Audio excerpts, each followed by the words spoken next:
So ja, ons praat nou 'n bietjie snert. Jaco besit Connection Studios. Hy gaan nou vir ons bietjie meer van dit vertel. En ek besit Quintessential Productions. Ek het hierdie droom gehad om 'n podcast te begin en ek het die regte vernoot gesoek.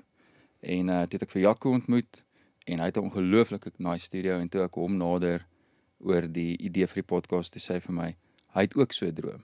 En toe het ons nou saam partners geword in die podcast, Dromers en Doeners. So Jaco, eerstens dankie dat jy ja gesê het vir dit. Ja.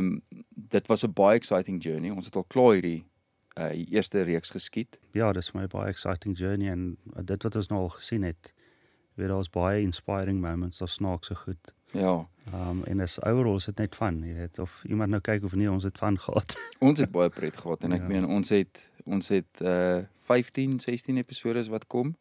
So oor die volgende dis amper 2, 3 maande. Dis lekker Ja. lank, dit is lank. Ja. So daar gaan baie content julle kant toe kom en ek meen ons het interessante mense gehad. Ons het ouens wat in die polisie was. Ons het ouens wat in die weermag was met wie ons gepraat het en daai stories. In die aktrise, akteurs, ons het dansers, musikante, mense wat agter die skerms werk, mense wat julle nie noodwendig ken nie, mense wat julle baie goed ken, wat bietjie meer mainstream is. Ja. So ons het ja, daar's baie wat julle kant toe kom en interessante stories en snaakse moments soos jy gesê het. Ja. En miskien 'n bietjie paar trane ook. Ja, Of ja. weet nie, ons sal maar sien. Ons het 'n bietjie hartsnare geroer in van die Ja, episodes. ja.